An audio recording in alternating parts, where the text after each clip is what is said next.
Hey guys, tonight we're heading to ancient Rome, a civilization famous for roads, laws, aqueducts, and making sure your wedding night involved shouting relatives, fake kidnapping, and absolutely no privacy whatsoever. So before you get comfortable, take a moment, like the video and subscribe, but only if you genuinely enjoy what I do here. And let me know in the comments where you're tuning in from and what time it is for you. It's always fascinating to see who's joining us from around the world. Now, dim the lights, maybe turn on a fan for that soft background hum, and let's ease into tonight's journey together. In ancient Rome, marriage was not a love story. It was not a whirlwind romance, not a dramatic confession in the rain, and certainly not two people locking eyes across a forum and realizing they were soulmates.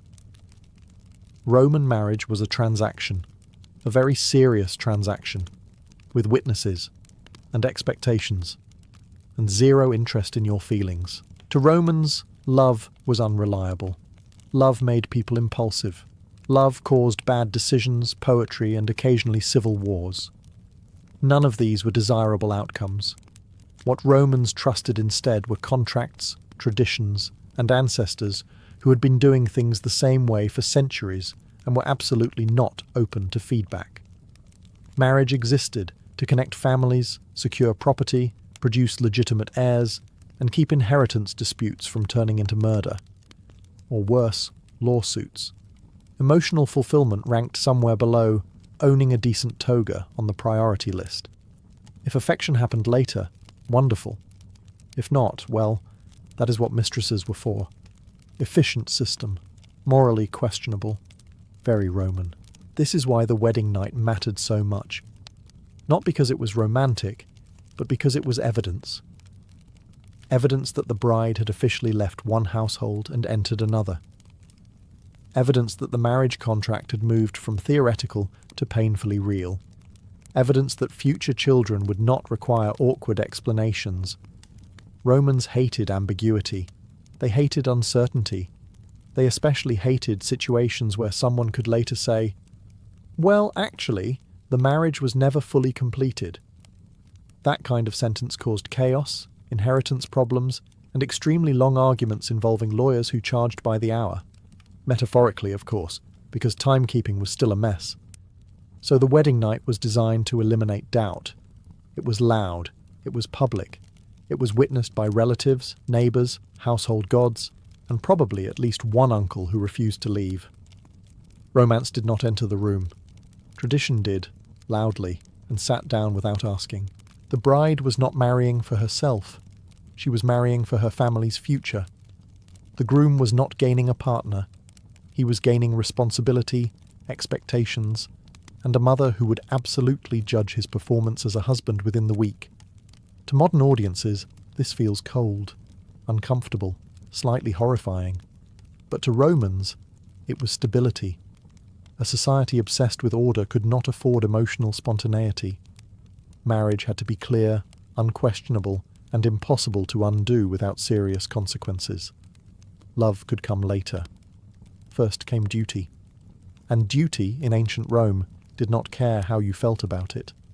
One of the strangest rules of an ancient Roman wedding was that the bride was required to act as though the entire situation was happening against her will, even if she liked the groom, even if she was excited, even if she had spent weeks preparing for this moment. None of that mattered. On the wedding night, enthusiasm was suspicious. Resistance was tradition. Roman society believed that a respectable bride did not eagerly leave her family home. Doing so would suggest impatience, desire, or, worst of all, personal agency. Instead, the bride was expected to cry, protest, and cling to her mother as if she were being dragged away by fate itself, rather than escorted by relatives she had known her entire life. This performance was not optional. A bride who walked calmly toward her new home risked being judged as shameless. A bride who smiled too much invited gossip. The correct emotional setting was dramatic reluctance mixed with theatrical despair. Think less joyful newlywed and more tragic heroine being written out of her own childhood. Guests fully understood this was an act. No one was fooled. Everyone played along anyway, because Roman tradition was not about truth, it was about continuity. This ritual reenacted the ancient belief that marriage originated in abduction. By pretending to resist, the bride symbolically honoured her ancestors, reassured her family's honour, and avoided uncomfortable whispers later. The irony, of course, is that the bride's lack of consent was carefully choreographed. She was expected to resist, but not too much. Cry, but not hysterically. Struggle, but never actually escape. Roman weddings were emotional theatre with extremely strict blocking. Meanwhile, the groom stood nearby, pretending not to notice, as if he were not about to take responsibility for this entire situation. His job was to look serious, dignified, and slightly burdened. The expression of a man thinking, "Well, this is my life now." This ritual served a clear purpose. It publicly marked the bride's separation from her childhood household. Once she was pulled away, there was no ambiguity, no soft transition, no lingering attachments. The old life ended dramatically, in front of witnesses, so the new one could begin without question. To modern eyes, this feels unsettling. But to Romans, it was reassuring. A woman who appeared reluctant was respectable. A marriage that looked difficult was legitimate. In ancient Rome, desire was suspicious.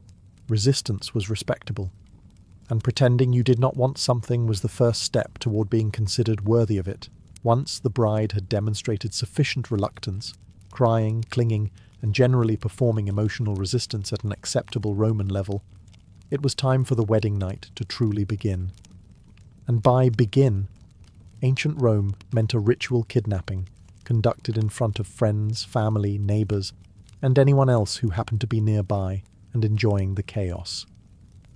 The bride was physically pulled away from her mother's arms, not violently, not cruelly, but firmly and dramatically. The goal was symbolism, not injury.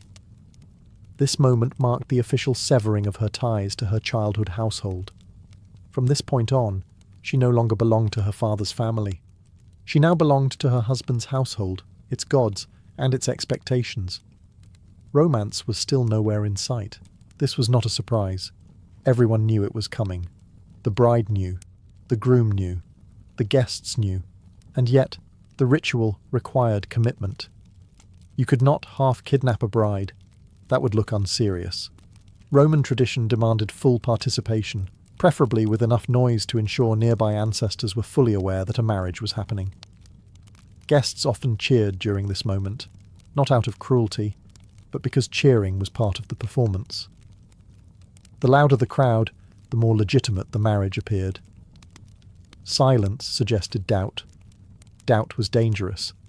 Doubt led to inheritance disputes, and Romans absolutely did not want to deal with that later. The bride's apparent distress served a social purpose.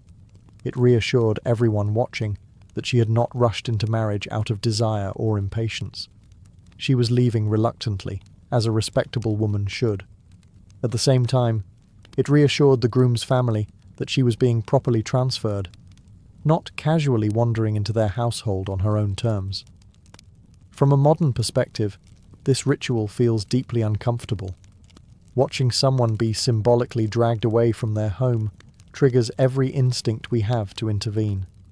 But to Romans, this was clarity. This was closure. This was a clean break performed loudly enough that no one could pretend it did not happen. Once the bride was removed, there was no turning back. No private second thoughts. No quiet reconsideration. The ritual kidnapping made the transition final. In ancient Rome, marriage did not begin with consent whispered in private. It began with a public declaration that childhood was over, and nothing declared that more clearly than being carried away while everyone watched.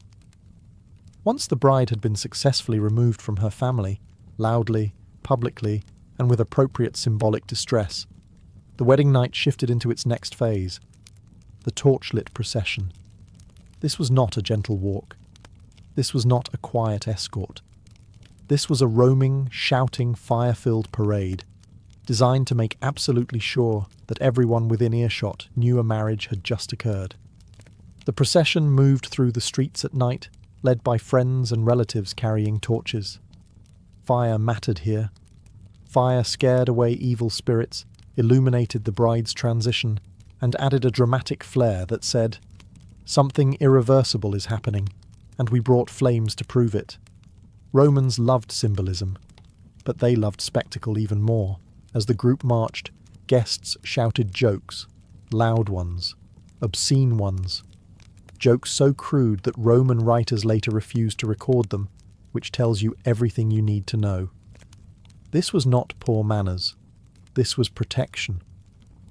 Romans believed laughter and vulgar language confused jealous spirits who might otherwise interfere with fertility or marital success. If an evil force was listening, the idea was to overwhelm it with nonsense until it gave up. This meant the bride's wedding night began with her being escorted through the city, while her relatives yelled things that absolutely should not be repeated in polite company. It was chaotic. It was uncomfortable. It was mandatory. And privacy? Completely absent. Neighbours leaned out of windows. Children followed along. Strangers joined the noise. The louder the procession, the more legitimate the marriage felt.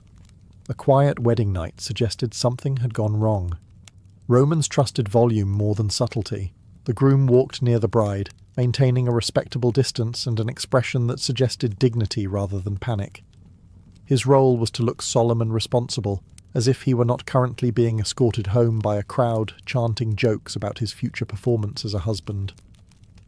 The procession ended at the groom's house, where the torches cast dramatic shadows over the doorway.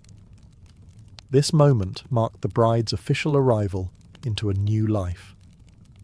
From this point forward, she belonged to this household, its traditions, and its gods. To modern eyes, this looks like chaos.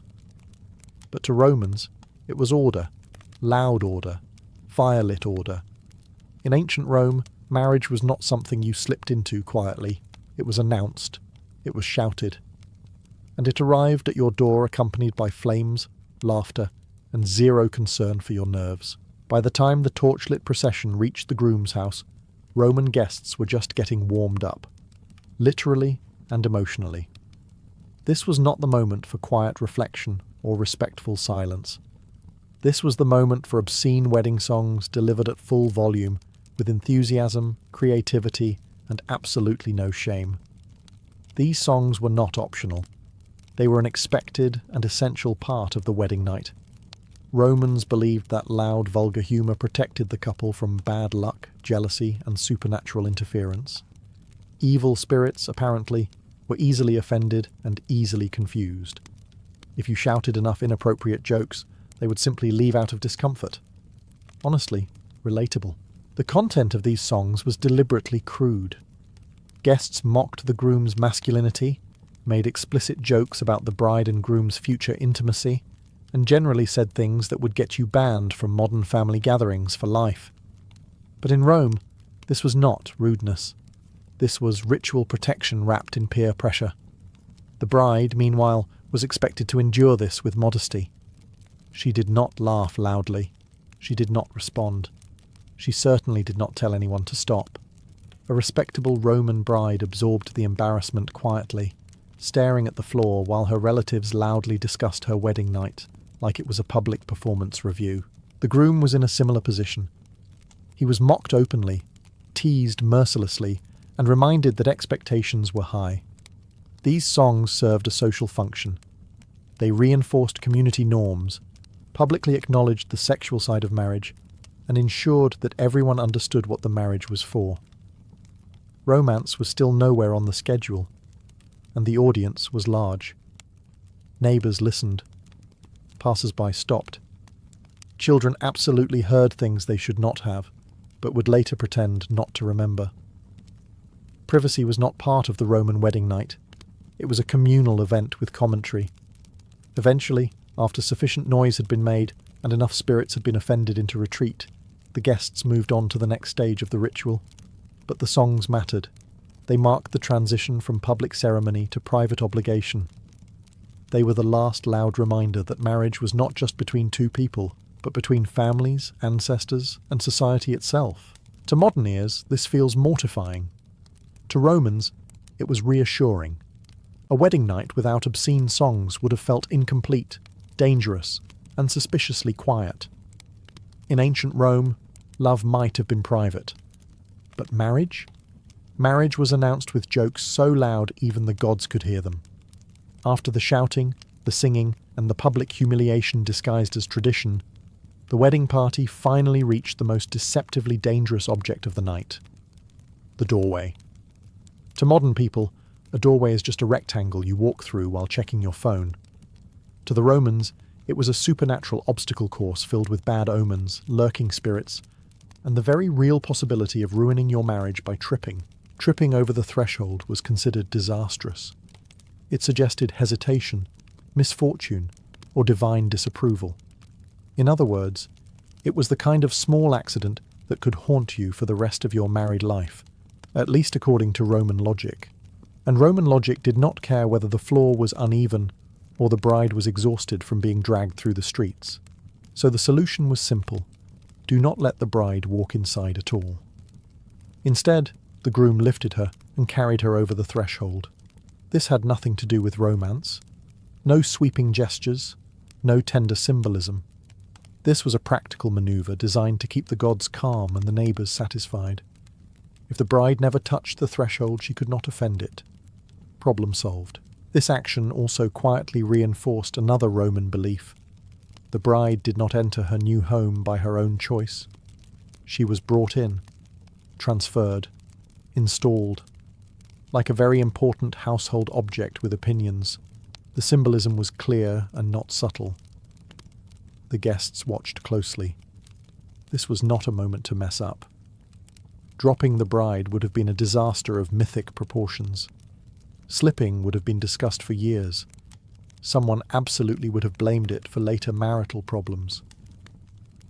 Oh, the arguments. Of course they argue. Remember the doorway. Once inside, the bride was officially part of the household. The threshold marked the boundary between her old life and her new one. She crossed it once, carried, and that was it. No do-overs, no returns, no refunds. To modern eyes, this feels uncomfortable. To Romans, it was sensible. Doorways were liminal spaces, and liminal spaces were dangerous. Better to handle them carefully, preferably with witnesses and fire nearby. In ancient Rome, you did not casually enter your marriage. You were carried into it, because even a single misstep could offend fate, and fate, according to the Romans, held grudges. Once the bride had been safely carried over the threshold, without tripping, dropping, or offending any invisible forces, attention shifted to the most important object in the house: the bed. This was not just furniture. This was a ceremonial zone, a sacred installation, a heavily supervised piece of household infrastructure upon which the future of the family depended. The Roman marriage bed was prepared in advance with almost paranoid care. Flowers were arranged around it. Woolen bands were tied nearby. Amulets and charms were placed discreetly within reach. None of this was for aesthetics. Romans were not decorating. They were defending. Fertility, prosperity, and domestic harmony were fragile things, and the bed needed every supernatural advantage it could get. The bed itself symbolized continuity. This was where legitimate heirs were expected to be produced, preferably without complications, divine displeasure, or awkward legal disputes later. Everything about the bed communicated seriousness. This was not a place for romance. This was a workplace. The bride was guided toward it carefully, often by female relatives who had opinions and were not shy about sharing them. These women adjusted clothing, offered instructions, and generally ensured that tradition was being followed correctly. The bride did not collapse onto the bed in exhaustion. That would have looked careless. She was placed, positioned, and prepared like someone about to participate in a ritual rather than a private moment. Meanwhile, the groom entered with the confidence expected of a Roman man, regardless of whether that confidence was earned. Roman society assumed he knew what he was doing. This assumption was optimistic at best. But tradition did not allow for hesitation. Hesitation suggested uncertainty. Uncertainty suggested bad omens. Everyone preferred confident ignorance to cautious doubt. The bed was also public in a way modern people would find horrifying. It was discussed openly, joked about earlier, commented on later. It was never just between the couple. It belonged to the household, the family line, and the ancestors watching quietly from wherever Romans believed ancestors watched from. To modern minds, the idea of a sacred, symbol-heavy bed feels intrusive. To Romans, it was reassuring. It meant the marriage was anchored in ritual, protected by tradition, and impossible to misunderstand. In ancient Rome, the wedding bed was not about intimacy. It was about legitimacy. And legitimacy, like everything else in Roman marriage, required witnesses, even when no one was technically in the room. Once the bride was positioned on the sacred bed, surrounded by flowers, wool, expectations, and the collective anxiety of several generations, attention shifted to a very specific piece of clothing: her belt. This was not a fashion accessory. This was a symbolic device loaded with meaning, superstition, and an alarming amount of pressure. The bride wore a woolen belt tied in a special knot associated with strength, fertility, and masculine virtue. The knot itself was often linked to Hercules, a hero famous for power, endurance, and solving problems by applying excessive force. Subtle symbolism was not Rome's strong point. Only the groom was allowed to untie this knot. No assistance, no advice, no second chances. This act symbolized his authority as a husband and his role in continuing the family line. It was less romantic gesture and more ritual confirmation that you are now responsible for everything that follows. This moment mattered. Untying the knot incorrectly, awkwardly, or with visible confusion would not have gone unnoticed, even though technically no one was supposed to be watching. Roman culture had a remarkable ability to know things it was not present for. The knot represented restraint, order, control. Its untying symbolized the official transition from maiden to wife. Once undone, the marriage moved from symbolic to real, from public performance to private obligation. And yet the irony was unavoidable. The groom was expected to perform this task with confidence and authority, regardless of whether he had any experience or understanding of what came next. Roman society assumed competence by default. Reality was expected to catch up later. The bride, meanwhile, was expected to remain passive and modest throughout this moment. She did not assist. She did not comment. She did not guide the process. A respectable bride did not rush what tradition had carefully slowed down. To modern eyes, this feels painfully awkward. A symbolic knot representing cosmic order placed in the hands of two people who barely knew each other, surrounded by a culture that had already discussed their night in graphic detail earlier. Romance was still nowhere to be found. But to Romans, this was clarity. The knot existed to mark a boundary, and its untying crossed it. No confusion, no ambiguity, no emotional interpretation required. In ancient Rome, marriage did not begin with affection. It began with a knot. And once that knot was undone, there was no pretending the ritual was still theoretical. At this point, you might reasonably assume the wedding night finally became private. The door closes, the torches dim, the relatives politely go home and mind their own business. Absolutely not. In ancient Rome, the guests did not leave. They gathered outside the bedroom door like an emotionally invested audience that had paid for front-row seats and fully intended to get their money's worth. Silence was suspicious. Silence suggested hesitation. Hesitation suggested bad omens, and bad omens were everyone's problem. So the guests stayed. They sang, they shouted, they laughed, they knocked on the door. Sometimes they demanded noise from inside, just to confirm that the marriage was proceeding according to schedule. This was not considered rude. This was considered supportive. Roman-style support was loud, intrusive, and impossible to ignore. The logic behind this behaviour was deeply Roman. Evil spirits, according to popular belief, preferred quiet, intimate spaces where they could cause trouble unnoticed. A noisy doorway confused them. Laughter drove them away. Public acknowledgement ensured protection. If something important was happening, it needed witnesses, even if those witnesses were technically standing in the hallway making jokes. The couple inside the room was expected to tolerate this without complaint. Asking for privacy would have raised eyebrows. Complaining would have been worse. Privacy implied secrecy, and secrecy implied something was wrong. Roman society trusted noise far more than discretion. The groom, in particular, was under pressure. His relatives, friends, and neighbours were very aware of what was supposed to happen next, and they were not shy about commenting on it. The jokes aimed at him were crude, relentless, and designed to remind him of his responsibilities. Masculinity in Rome was a public performance, even when you were behind a closed door.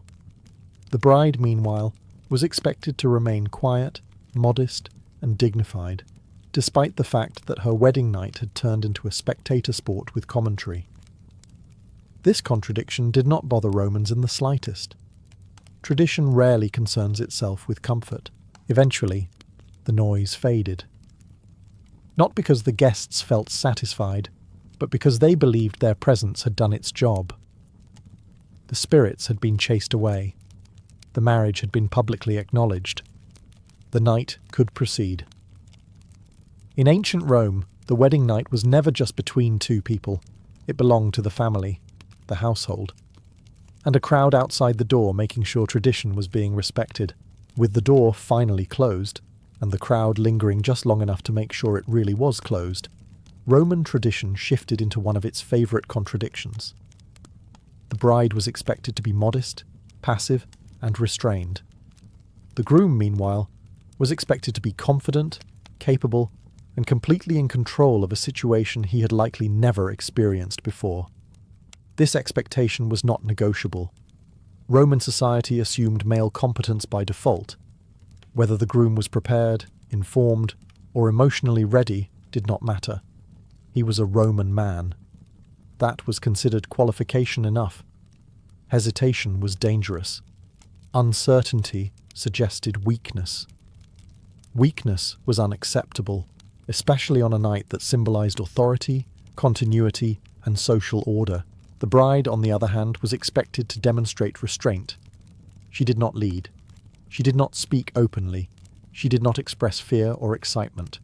A respectable Roman bride was quiet, composed, and obedient, even as her entire future shifted in a single evening. This imbalance was not accidental. It reinforced Roman ideas about hierarchy within marriage.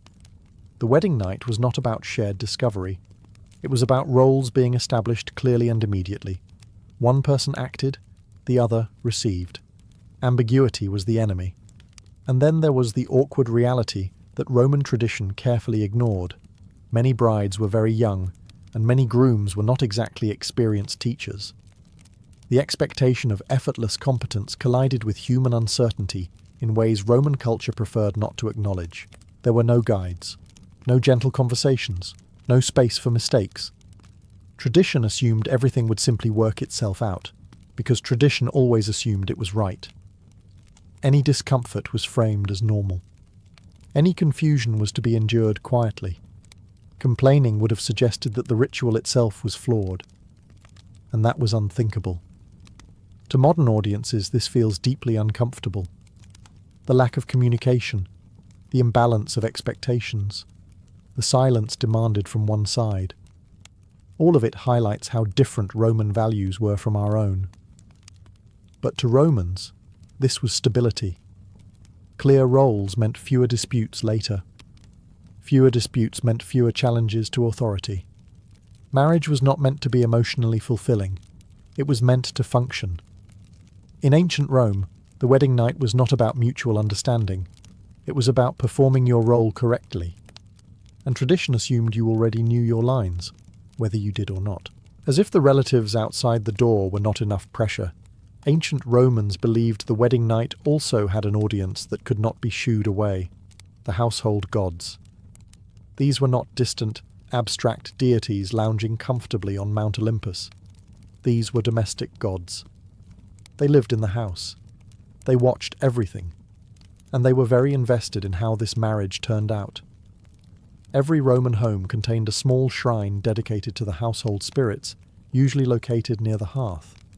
These gods protected the family, oversaw daily life, and took personal interest in major transitions, marriage being one of the biggest. The wedding night was not just a social event, it was a religious milestone. The gods were witnesses whether you liked it or not. This belief added another layer of anxiety to an already uncomfortable situation. The bride and groom were expected to behave properly, respectfully, and in accordance with tradition, because misbehavior was not just embarrassing. It was offensive to divine beings who lived in the same building. The bride's entry into the household marked her formal introduction to these gods. She was no longer protected by her father's spirits. From this night onward, she belonged to a new set of divine supervisors. This was taken very seriously. A marriage that displeased the household gods risked infertility, illness, or general misfortune, the Roman equivalent of leaving a bad review with the universe. To appease these gods, certain rituals were observed, offerings were made, words were spoken, actions followed prescribed patterns. Nothing was left to chance. Roman religion was not about faith, it was about procedure. Do the steps correctly, and the gods would cooperate. Skip one, and enjoy the consequences. The groom also had responsibilities here. As head of the household, he was expected to maintain good relations with the gods. A successful wedding night was seen as evidence that the gods approved of the union. A troubled one invited uncomfortable questions, not just from family, but from fate itself. To modern ears, the idea of divine surveillance feels intrusive. To Romans, it was comforting. The gods provided order. They ensured continuity. They watched the transition from one generation to the next and kept the system intact. In ancient Rome, marriage was never private, not from family, not from society, and certainly not from the gods quietly observing from the corner of the room. In ancient Rome, the wedding night did not quietly end when the sun came up. There was no sleeping in, no lazy morning, no pretending nothing monumental had just happened. Mourning itself was part of the ritual, and it mattered almost as much as the night before. The new bride woke up not as a guest, not as a daughter, but as a full member of her husband's household. This transition had to be visible, deliberate, and properly acknowledged. Romans did not trust subtlety. If something important happened, it needed a ceremony attached to it. One of the bride's first responsibilities was to greet the household gods again, this time not as a visitor, but as their new caretaker.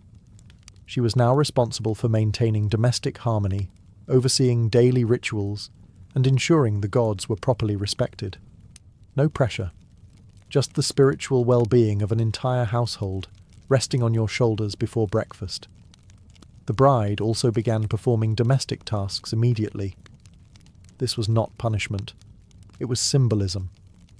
By engaging in household duties, she demonstrated her new role publicly. Marriage was not complete until society could see that she belonged here, working, managing, and participating in the rhythm of the home. Relatives were often present, watching, observing, occasionally offering advice that was neither requested nor helpful. This was not an intimate mourning. It was an inspection disguised as tradition. Everyone wanted confirmation that the transition had gone smoothly, and that the marriage had been properly established. In some cases, the bride shared a formal morning meal with her husband, reinforcing the idea that they were now a unit. This meal was less about bonding and more about public acknowledgement. Eating together mattered. It showed order. It showed continuity.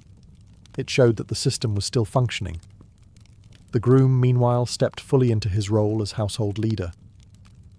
The wedding night marked his assumption of responsibility, not just for a wife, but for future children, property, and divine relationships.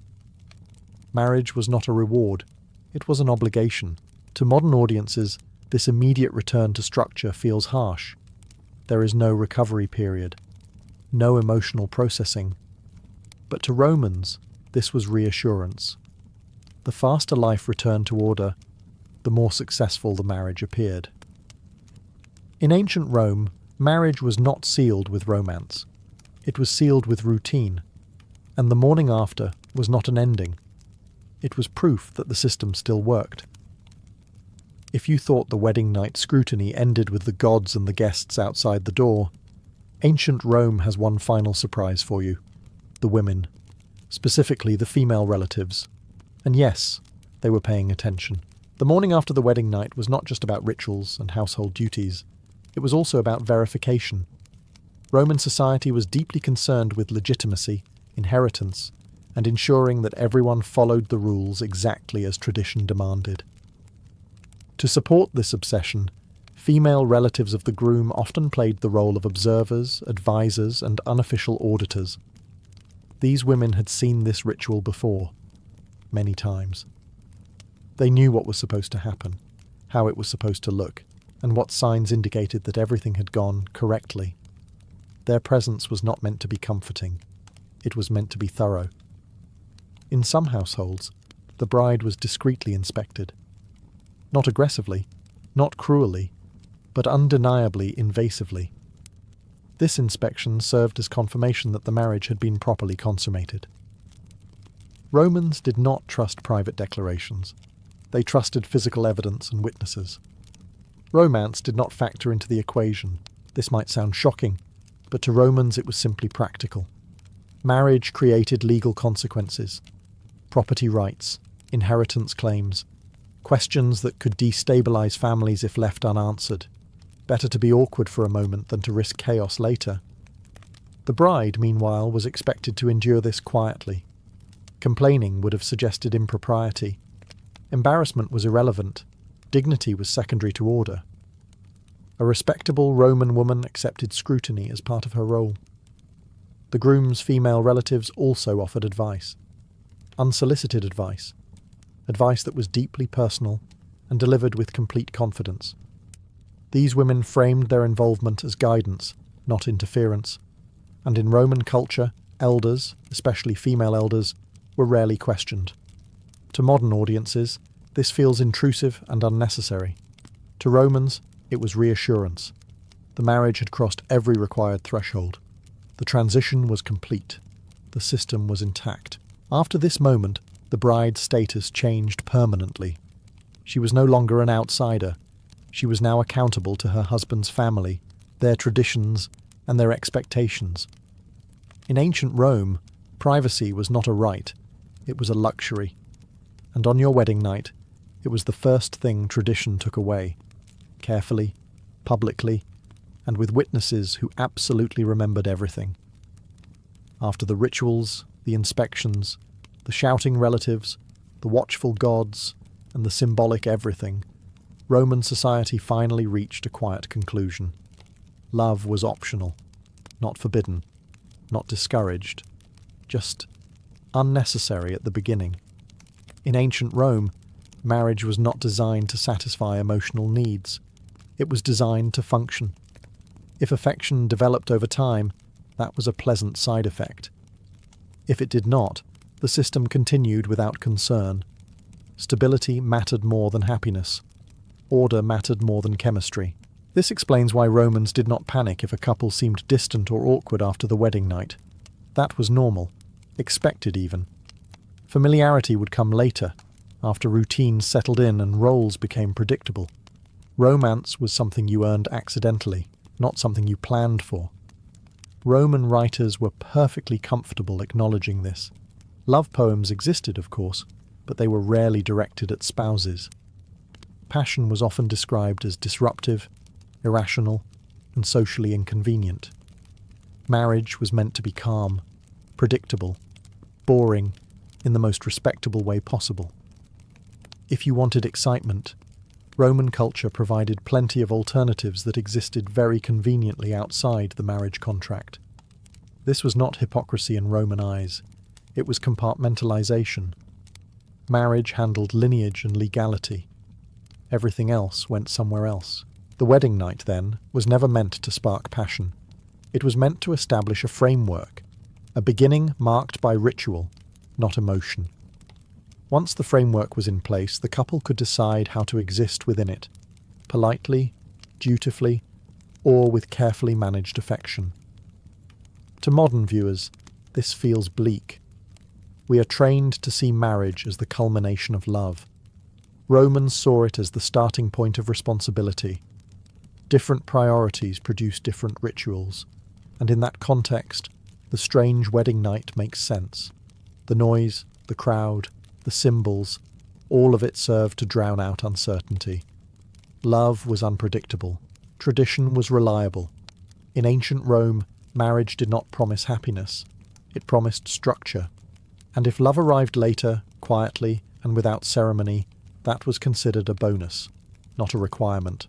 By the time the Roman wedding night finally ended, after the shouting, the singing, the inspections, the gods, the symbols, and the complete lack of personal space, one thing should be very clear. The weirdness was intentional. None of this happened by accident. None of it was random. Every awkward moment served a purpose. To modern eyes, Roman wedding night rituals feel invasive, excessive, and deeply uncomfortable. The lack of privacy alone is enough to make most people physically recoil. But to Romans, privacy was not sacred. Stability was. Order was. Continuity was. And nothing threatened those values more than ambiguity. The rituals existed to eliminate doubt. Doubt about whether the bride had truly left her old household. Doubt about whether the marriage had been completed. Doubt about legitimacy, inheritance, and the future of the family line. Every chant, every torch, every shouted joke worked together to say one thing very clearly. This transition has happened, and it cannot be undone. The wedding night was not about the couple's feelings. It was about society reassuring itself that everything was still in place. The system still worked, the rules still applied, the gods were satisfied, the ancestors were calm, the future was secured. That is why the rituals were public. That is why they were loud. That is why they were uncomfortable. Silence would have invited uncertainty. Privacy would have created room for doubt. And Romans, above all else, feared disorder. In a way, these rituals reveal something deeply honest about Roman culture. They did not pretend marriage was romantic. They did not hide its function behind soft language or idealized stories. Marriage was a tool, a powerful one, and tools needed clear instructions and witnesses. To us, it feels cruel. To them, it felt responsible. And perhaps that is the strangest part. The rituals were not meant to celebrate love. They were meant to protect society from chaos. Romance could come later, quietly, if it wanted to. But tradition always came first, loudly and without apology. So when we look back at ancient Rome and shake our heads at their bizarre wedding nights, we are really seeing a culture that valued certainty over comfort. A world where survival depended on everyone knowing their place and staying in it. In ancient Rome, the wedding night was not a private beginning. It was a public guarantee, and weird, as it turns out, was exactly the point. Margaret of Anjou did not arrive in England as a warrior, a schemer, or a villain. She arrived as a girl of 15, sent across the Channel in 1445, as part of a diplomatic bargain meant to end a long, exhausting war. Her marriage was not romantic, strategic, or even particularly flattering. It was a surrender dressed up as a wedding.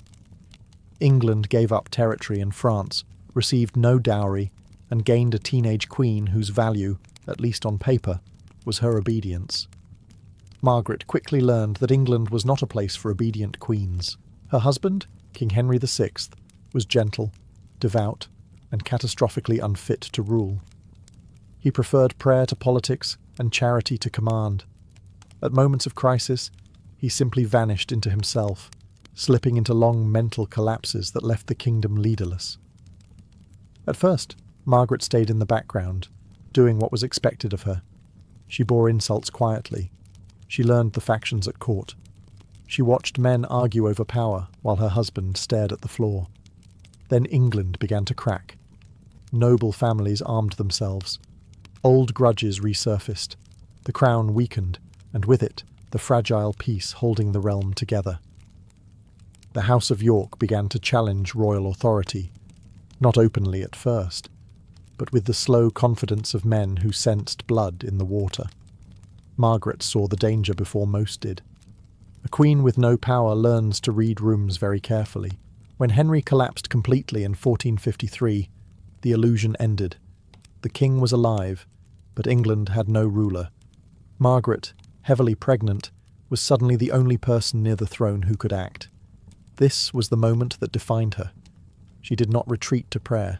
She did not ask politely for protection. She stepped forward. Her son's birth later that year changed everything.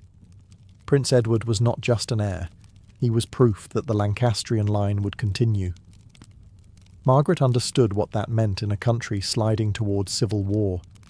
If the crown fell, her son would not be spared. Boys born into disputed thrones rarely died peacefully. From that point on, Margaret stopped pretending she was merely a queen consort. She became a guardian, a strategist, and eventually a commander. England's civil war did not begin because of her, but it would soon revolve around her. By the early 1450s, England was ruled by absence. Henry VI still wore the crown, but his mind drifted far from the business of kingship. During his long mental collapse, he could not speak, could not recognize his own child, and could not govern. Power, as it always does, rushed to fill the vacuum. And this time, it was his wife who stepped into it. Margaret of Anjou was not officially named regent. England was not ready for that. A foreign-born woman ruling outright was too much for the political imagination of the time. Instead, power became informal, negotiated in private chambers and behind closed doors. Margaret attended councils, influenced appointments, and blocked her enemies where she could. Every move she made was criticized. When she spoke, she was accused of arrogance. When she stayed silent, she was accused of plotting. Her greatest threat had a name: Richard of York. He was male, English-born, militarily respected, and dangerously close to the throne by blood. When Henry collapsed, Richard positioned himself as the natural protector of the realm. To Margaret, this was not stewardship. It was a quiet coup. She understood something many men underestimated. Once a rival controls the machinery of government, removing him becomes nearly impossible. What followed was not open war, but a slow, strangling contest. Margaret fought to keep her son recognised as heir. Richard fought to weaken her influence and present himself as England's saviour. Noble families chose sides. Armies began to gather, not yet marching, but ready. This was the prelude to the Wars of the Roses, though few yet grasped how deep the bloodshed would go. Margaret's reputation hardened during this period. Chroniclers portrayed her as domineering, emotional, and dangerous. These were not neutral descriptions. A woman exercising power was, by definition, seen as unnatural. Yet Margaret's actions were brutally logical. She was defending her husband's crown and her son's future in a system designed to strip both away from her. By the time Henry briefly recovered and Richard was sidelined, the damage was already done. Trust was gone. Swords had been drawn, if not yet swung. Margaret had learned the rules of power the hard way, and she was done pretending she did not know how to use them. Once violence became inevitable, subtlety died quickly. The political manoeuvring that had defined Margaret of Anjou's early years in power gave way to something far more dangerous: open war. The simmering rivalry between Lancaster and York finally exploded in 1455 at the First Battle of St Albans. It was short, chaotic, and decisive.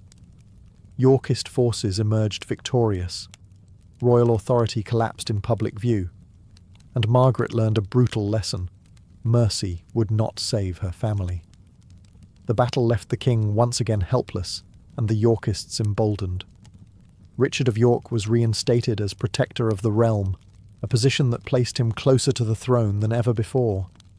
Margaret was effectively sidelined, pushed away from court, and treated not as queen, but as a threat that needed to be contained. For a woman whose power had always been unofficial, this was dangerous territory. Influence only matters when you can access it. Margaret responded by doing something no English queen consort had done before. She raised her own political faction. Travelling through the north of England, she built alliances with noble families loyal to Lancaster, promising protection, favour, and survival. This was no longer about advising a king. This was about organising resistance. Her court became mobile, her household a command centre. Chroniclers later mocked her for this, calling her reckless and unfeminine. What they meant was effective. By 1460, England was no longer pretending it was at peace. The Wars of the Roses were now unmistakably underway. Margaret's forces clashed repeatedly with Yorkist armies, sometimes winning, sometimes retreating, but always returning. She personally oversaw troop movements, negotiated funding, and coordinated strategy. While she did not fight with a sword, she was present, directing, deciding who lived and who was sacrificed for the cause. Her greatest gamble came when she allowed Parliament to declare Richard of York a traitor. It was a bold, irreversible move. By stripping him of legal legitimacy, she forced the conflict into a fight to the death. There would be no reconciliation now, only victory or extinction. When Richard of York was killed at the Battle of Wakefield, Margaret stood at the peak of her power. But war rewards no one for long. Each victory sharpened her enemies. Each decision deepened the bloodshed, and the crown she fought to protect was becoming heavier with every fallen body beneath it. The death of Richard of York should have ended the struggle. For Margaret of Anjou, it was meant to be the moment when the war tipped decisively in her favour. The Yorkist claimant lay dead, his ambitions buried with him after the Battle of Wakefield. Margaret had removed her most dangerous rival. But history rarely rewards clean victories. Instead of peace, England received something worse: escalation. Richard's death did not break the Yorkist cause. It hardened it. Leadership passed to his son, Edward of York, young, charismatic, and far more dangerous than his father. Where Richard had relied on legal arguments and precedent, Edward relied on speed, confidence, and battlefield dominance. Margaret had fought one opponent into the ground, only to discover she had unleashed another. In early 1461, Margaret marched south with a Lancastrian army, confident after her recent success. Her forces won a brutal victory at the Second Battle of St Albans, freeing King Henry from Yorkist custody. It should have been a triumph. The king was restored, the enemy was pushed back, London lay ahead, and yet everything unravelled. Margaret made a critical mistake. Her army, drawn largely from the north, had a reputation for looting and violence. London's leaders, fearing what her soldiers might do to the city, closed their gates. Edward of York arrived soon after, presenting himself not as a conqueror, but as a saviour. The city welcomed him. Within weeks, he was crowned king as Edward IV. Margaret had won battles but lost the narrative. And in civil war, narrative matters almost as much as swords. The decisive blow came shortly after at the Battle of Towton, one of the bloodiest engagements ever fought on English soil. Snow fell so thick it blinded archers. Men fought for hours in freezing mud. When it ended, the Lancastrian army was shattered. Bodies filled rivers. England was exhausted. Margaret fled, first north, then across the sea, carrying her son with her. She was no longer a ruling queen. She was now an exile. Yet even in defeat, Margaret refused to accept finality. Many would have disappeared quietly into obscurity. She did the opposite. From exile, she plotted return, sought allies, and prepared for another attempt. The crown had slipped from her grasp, but the war, she believed, was not yet finished. Exile did not soften Margaret of Anjou. It sharpened her. Forced from England after the catastrophe at Towton, she crossed borders that stripped her of titles but not ambition. With her went her husband, Henry VI, and their young son, Prince Edward, the last fragile symbol of the Lancastrian claim. England was lost for now, but Margaret did not behave like someone defeated. She behaved like someone regrouping. Her years in exile were marked by humiliation and endurance. Courts that once treated her as a queen now saw her as a liability. She moved between Scotland, France, and sympathetic noble households, constantly negotiating for protection and money. The irony was bitter. She had once commanded armies. Now she begged for ships. Yet even here, Margaret proved difficult to erase. She remained politically useful, and she knew it. France became her most important refuge. Though her family connections were strained and her homeland unstable, she leveraged every remaining tie she had. She bargained her future on one thing: her son. Prince Edward was not just her child. He was her weapon. As long as he lived, the Lancastrian cause could not be declared dead. Every negotiation, every plea for support, centred on him. Margaret was no longer fighting for a crown she wore, but for one she hoped her son might claim. Meanwhile, England continued to bleed without her. Edward IV ruled confidently, but his grip was not as secure as it appeared. Old loyalties simmered beneath the surface. Nobles shifted sides. Discontent brewed quietly. Margaret watched all of this from afar, waiting. Exile teaches patience, especially when impatience has already cost you everything. Her chance came unexpectedly. The Earl of Warwick, once Edward's greatest supporter, turned against him in a spectacular political reversal. Suddenly, the impossible became plausible again. Margaret, the exile, found herself negotiating with former enemies. Pride had no place here. Survival required flexibility. She agreed to alliances that would have been unthinkable years earlier, all for the chance to return. In 1471, Margaret's efforts bore fruit. Henry was briefly restored to the throne. For a moment, the world seemed to rewind, but restoration was fragile, and Margaret was no longer on English soil to protect it. This time, fate would move faster than her plans. The restoration of Henry VI in 1471 was fragile from the moment it began. It existed on paper more than in reality, propped up by shifting alliances and exhausted loyalties.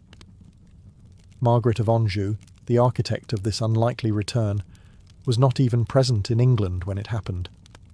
Delayed by storms at sea, she arrived too late to control events that demanded immediate force, while Henry sat passively on the throne once more. Power lay elsewhere.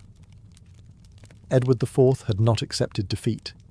He returned swiftly from exile with experienced troops, money, and momentum. The country that had briefly welcomed Henry's restoration now hesitated. No one wanted another prolonged war. Margaret's return should have unified the Lancastrian cause. Instead, it exposed its weakness. The decisive confrontation came at the Battle of Tewkesbury. Margaret was present this time, watching the fate of her family play out on the battlefield. Her army was smaller, less disciplined, and outmaneuvered. The Yorkists crushed the Lancastrian forces with brutal efficiency. There was no heroic reversal, no last-minute miracle. It was slaughter. The true devastation came after the fighting ended. Margaret's son, Prince Edward, was captured and killed. Whether he died in battle or was executed afterward mattered little. The result was the same. The Lancastrian line was extinguished. The future Margaret had spent decades fighting to protect vanished in a single day. Few moments in medieval politics were so absolute. Shortly after, Henry VI died in captivity in the Tower of London, almost certainly murdered.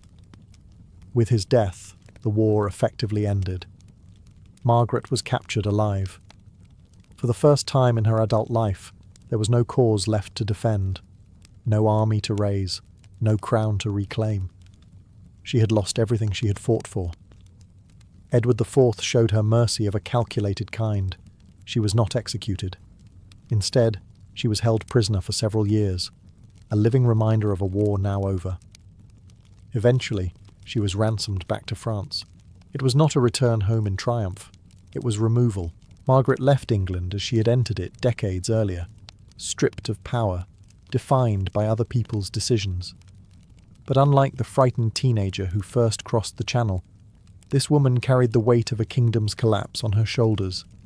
After decades of command, crisis, and relentless motion, Margaret of Anjou entered a phase of life that history records only faintly. This was not because nothing happened, but because nothing dramatic remained to record. Once ransomed back to France, Margaret became something rare for a woman like her, politically irrelevant. For someone who had lived at the centre of war, this quiet was not peace. It was erasure. She returned to a homeland that barely recognised her. France had changed, and so had she. The resources that once supported her ambitions were gone. Her powerful relatives were dead or distracted by their own struggles.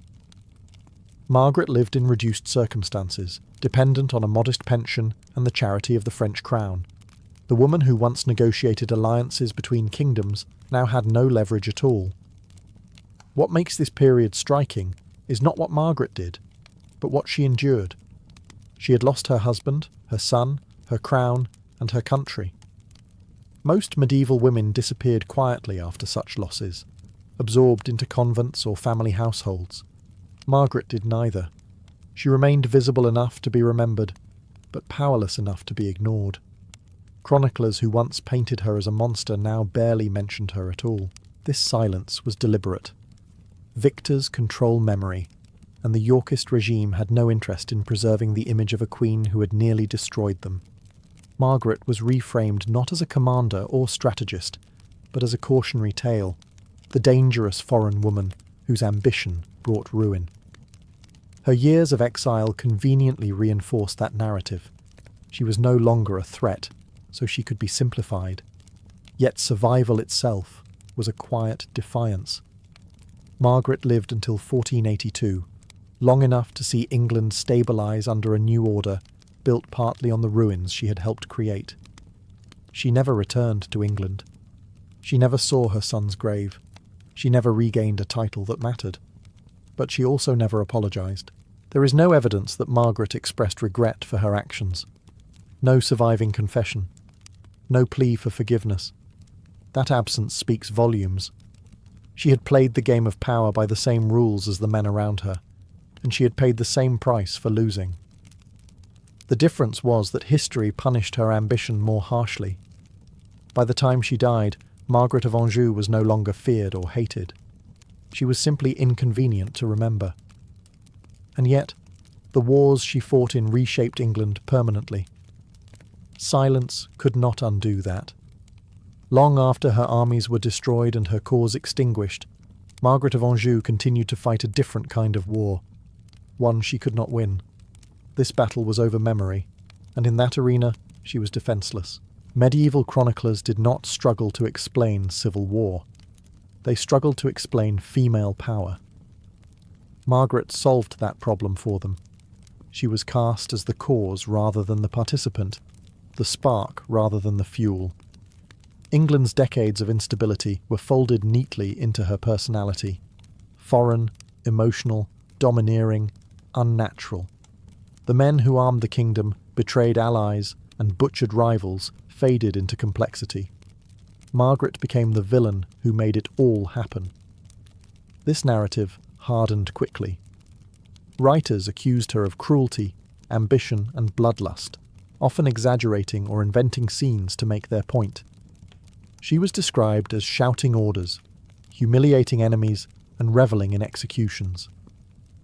These images survived not because they were accurate, but because they were useful. They explained chaos without questioning the system that produced it. What is striking is how selective this moral outrage was. Male nobles who switched sides repeatedly were called pragmatic. Kings who plunged England into war were called unfortunate. A queen who refused to surrender her son's inheritance was called monstrous. Margaret did not behave unusually for a political leader of her time. She behaved unusually for a woman. Later generations inherited these judgments uncritically. Plays and poems reduced her to a caricature. a screaming harridan haunting battlefields and courts. Even centuries later, her name was shorthand for disorder. It was easier to remember her as a warning than to confront the uncomfortable truth that England's civil war was driven by structural failure, not one woman's will. Modern historians have been less forgiving of that simplification. When stripped of myth, Margaret emerges not as a destabilizer, but as a responder to crisis. She acted because no one else would. She fought because surrender meant annihilation. Her mistakes were real, but they were shared by nearly every man who led armies in the same war. History rarely asks whether a woman in power had better options. It asks why she dared to have power at all. Margaret of Anjou became infamous, not because she failed, but because she tried. And in a medieval world that preferred obedient queens, that attempt was unforgivable. When Margaret of Anjou died in 1482, there was no ceremony worthy of a queen who had once commanded armies and bent kingdoms around her will. She passed quietly in France, far from the land that had consumed her life. England barely noticed. And yet, her shadow lingered longer than many crowned kings. Margaret's true legacy is not found in victories or defeats, but in what she represented. She was one of the first queens in English history to exercise power openly and relentlessly during a civil war. Not as a regent in name, not as a symbolic figurehead, but as a decision-maker. She negotiated alliances, raised armies, and made ruthless choices under pressure. That alone placed her outside the boundaries medieval society had drawn for women. The tragedy of Margaret's life is not that she failed, but that success was never a stable option. Every path available to her carried catastrophe. If she remained passive, her husband would be replaced and her son eliminated. If she acted, she became the embodiment of disorder. Power punished her either way. She chose action. The England that emerged after the Wars of the Roses was shaped by the conflict she fought in: stronger monarchy, reduced noble independence, a deeper fear of civil war. Later rulers learned from the chaos she helped expose. Even the Tudor dynasty, which benefited from the war's aftermath, ruled a country transformed by decades of bloodshed. Margaret did not win the crown for her son, but she helped end an era where weak kings could drift without consequence. In that sense, she was not simply a losing side in history's ledger. She was part of the mechanism that forced change. Civil wars do not have heroes, but they do have catalysts. Margaret was one of them. What remains striking is her refusal to disappear when history demanded it. She did not fade gracefully. She did not retreat into silence when power slipped away. She endured exile, imprisonment, and loss without renouncing her cause. That endurance unsettles traditional narratives more than her battles ever did. Margaret of Anjou is often remembered as a warning. She should be remembered as a case study in survival under impossible conditions. She was not England's downfall. She was a woman who refused to let a broken system quietly destroy her family. And for that defiance, history made her unforgettable, even when it tried not to. The Wars of the Roses did not begin with banners raised or armies marching. They began quietly, inside a kingdom already exhausted. England in the mid-15th century was not stable enough to survive a weak ruler, and unfortunately for everyone involved, that was exactly what it had. At the centre of the collapse stood Henry VI, a man who inherited a crown, but not the temperament to wear it. Henry was gentle, deeply religious, and painfully indecisive. These qualities might have suited a monk. For a medieval king, they were disastrous. England was still reeling from the slow collapse of its territories in France, wars that had drained the treasury and humiliated the nobility. Soldiers returned home unpaid. Merchants suffered from instability. Law and order weakened as powerful lords began enforcing their own version of justice. The king, meanwhile, prayed. As Henry retreated from authority, power began to leak outward. Great noble families filled the vacuum, each convinced that they, not the crown, were the true guardians of England. Rivalries hardened. Private armies grew. Loyalty became conditional. The crown was no longer a symbol of unity, but a prize waiting to be claimed. The most dangerous consequence of Henry's weakness was uncertainty. No one knew who truly ruled. During the king's periods of mental collapse, England effectively had no monarch at all. Councils argued. Regents were appointed and undermined. Every decision sparked resentment. Into this chaos stepped Richard of York, a powerful noble with royal blood and the confidence to use it. He did not declare himself king. He did something more threatening. He presented himself as necessary. What followed was not rebellion, but positioning. Noble families chose sides quietly. Old grudges resurfaced under new justifications. The royal court became a battlefield of whispers and alliances. The symbols of war were already visible before the first sword was drawn. Coats of arms replaced trust. Kinship was weighed against opportunity. England was not yet at war with itself, but it was no longer whole. The monarchy had lost its authority, and once that happened, violence was only a matter of timing. The Wars of the Roses were not caused by ambition alone. They were born from a kingdom that could no longer hold itself together. Once authority fractured, lineage became weaponized. In theory, the English crown followed a clear line of succession. In practice, 15th century genealogy was a mess of overlapping claims, dead heirs, and convenient interpretations. The houses of Lancaster and York were not outsiders fighting the throne. They were family, and that made the conflict far more dangerous. Both sides descended from Edward III, whose many sons had produced too many legitimate claimants for a single crown.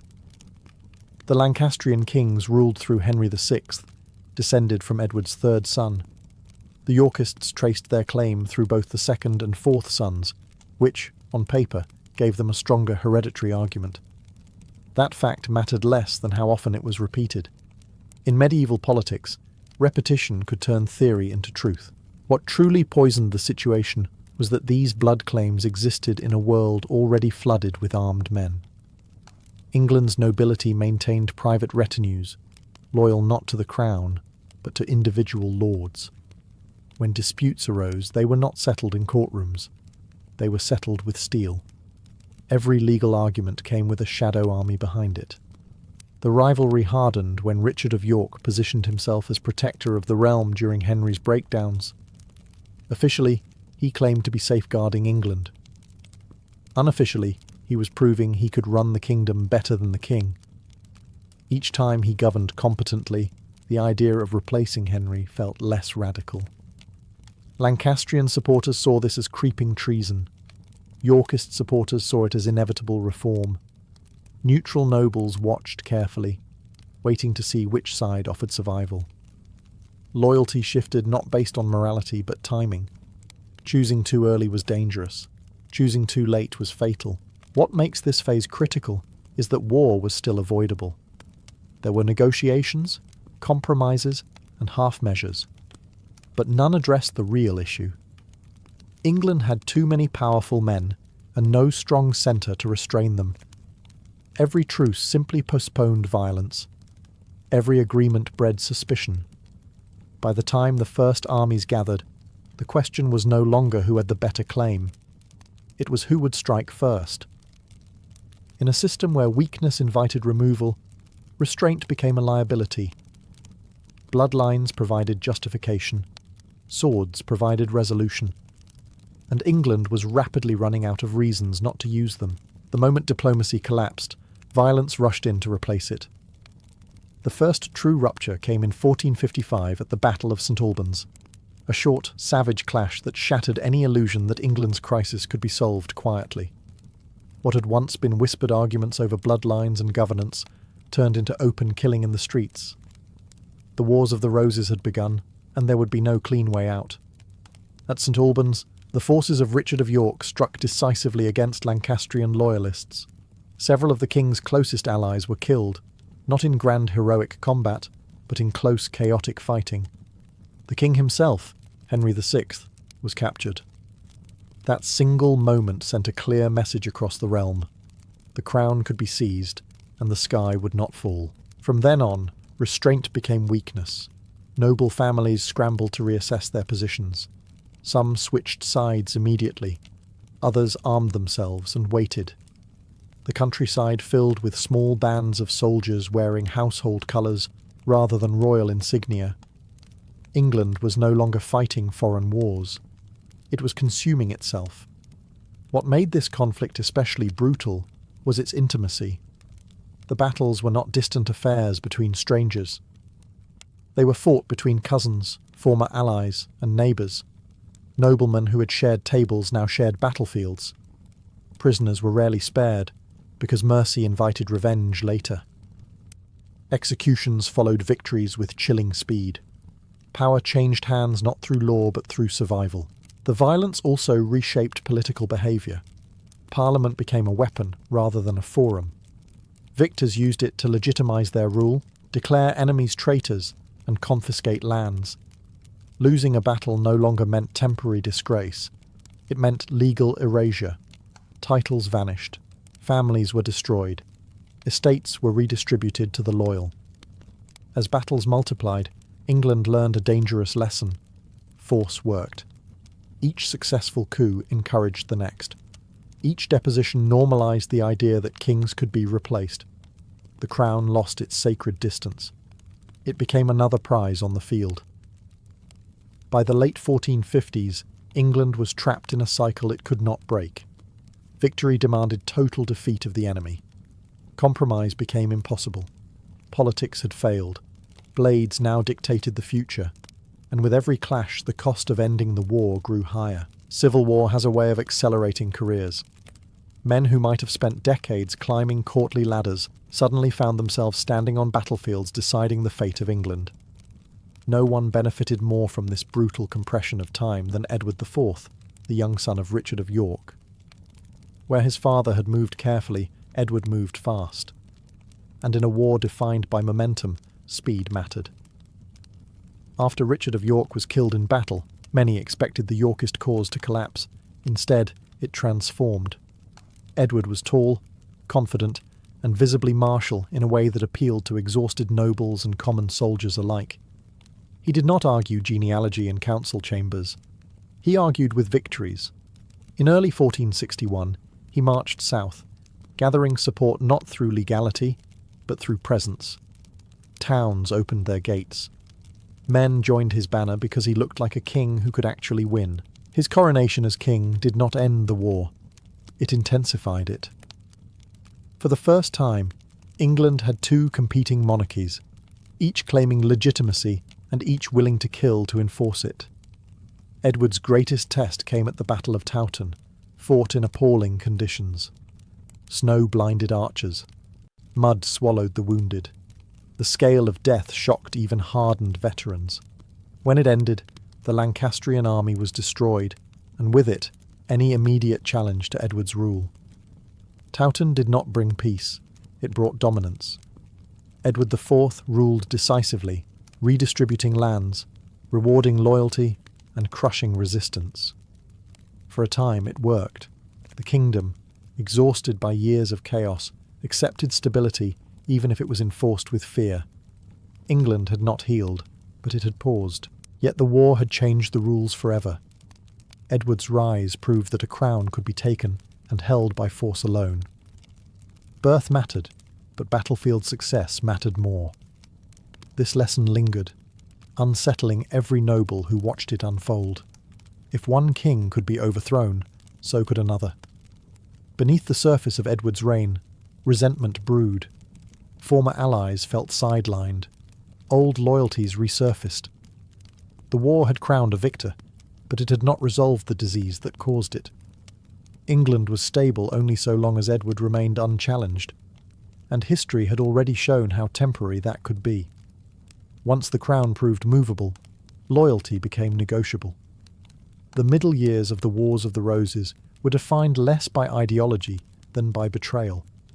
Alliances shifted not because beliefs changed, but because survival demanded flexibility.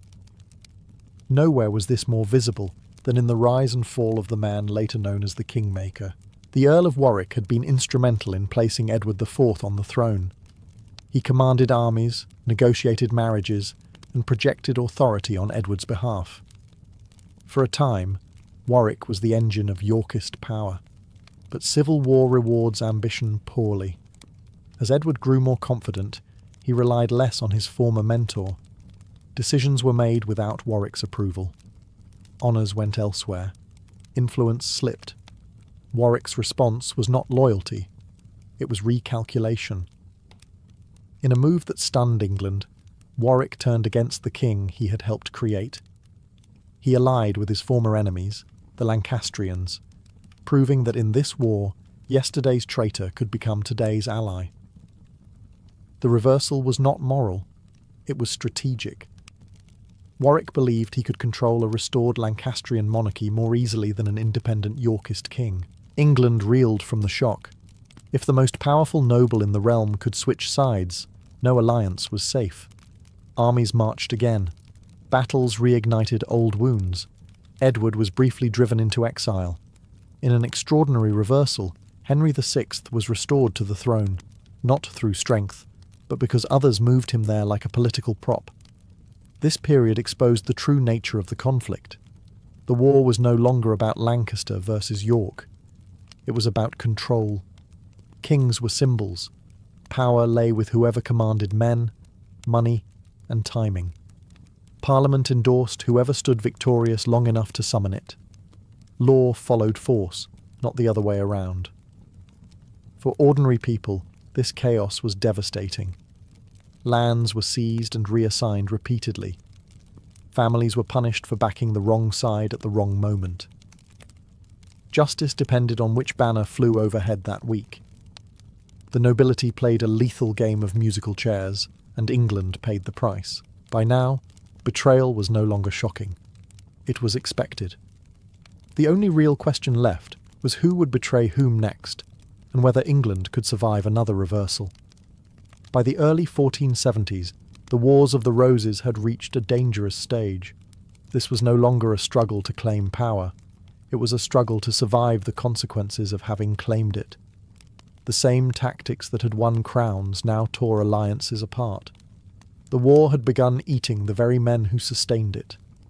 The return of Edward IV from exile was swift and brutal. He did not come back cautiously or with half measures. He came back to finish the job. Former allies who hesitated were crushed. Former enemies who surrendered were not always spared. Edward had learned the lesson the war taught best. Mercy extended the conflict. The decisive moment came in a rapid sequence of battles. Warwick, the great kingmaker, was killed in combat, stripped of the power he once wielded so casually. His death marked a turning point. If the man who could make kings could also be destroyed, then no one was untouchable. Power had become lethal even to those who held it longest.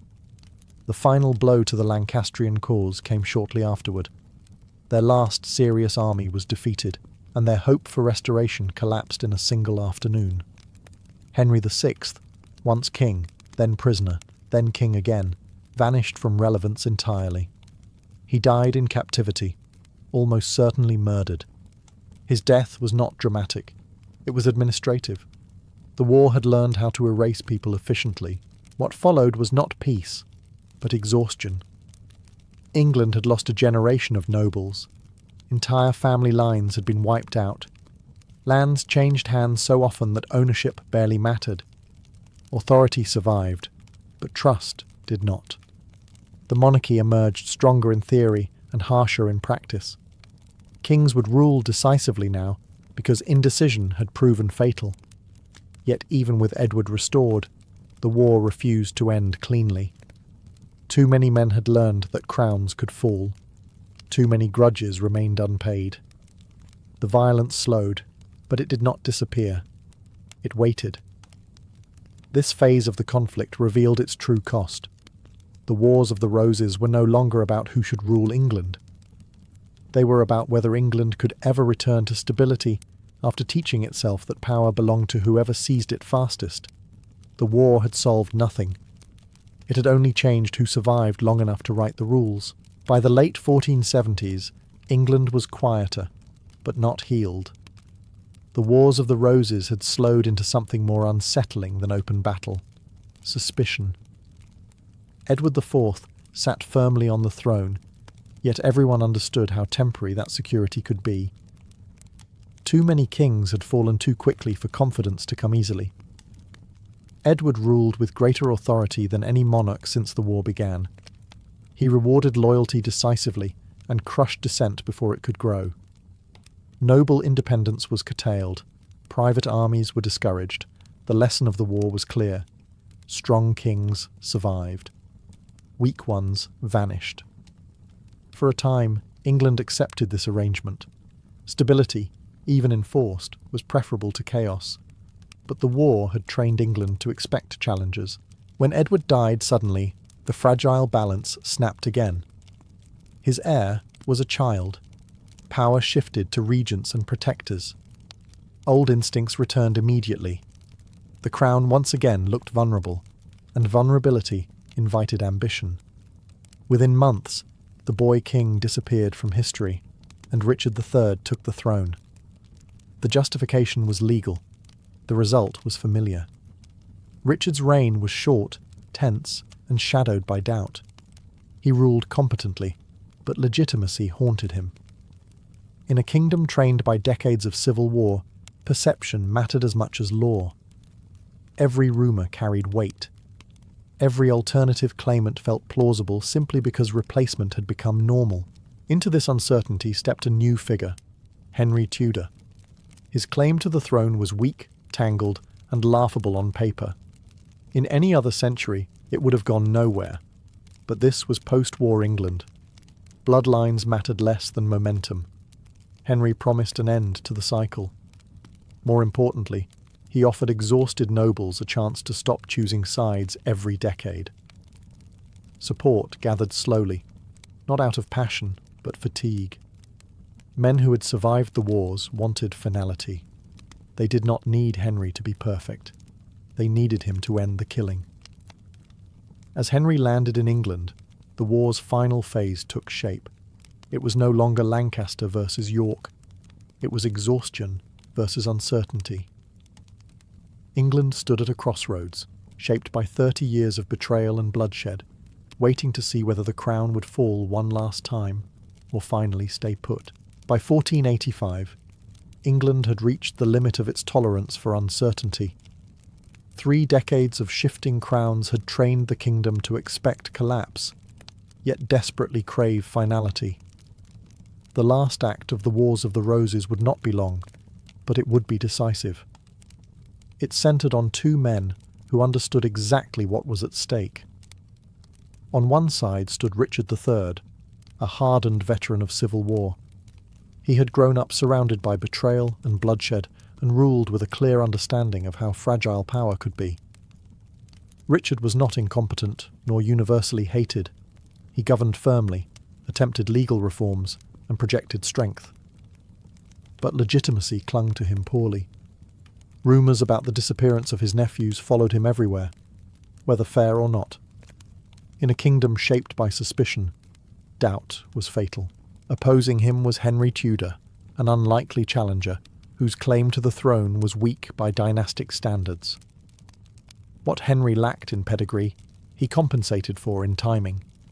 He positioned himself not as a conqueror, but as an ending. His promise was simple: stop the war, end the cycle, marry rival bloodlines, and give England a rest. Their confrontation came at the Battle of Bosworth Field. Unlike earlier clashes, this was not a chaotic sprawl of shifting loyalties. It was focused, tense, and final. Richard fought aggressively, even recklessly, leading a direct charge toward Henry himself. For a moment, it nearly worked. History balanced on a knife's edge. Then, alliances shifted one last time. Key nobles withheld support at the critical moment. Richard was isolated, surrounded, killed on the battlefield. His death was not ceremonial or negotiated. It was abrupt and violent, fitting for a war that had consumed kings without mercy. With Richard's fall, the cycle finally broke.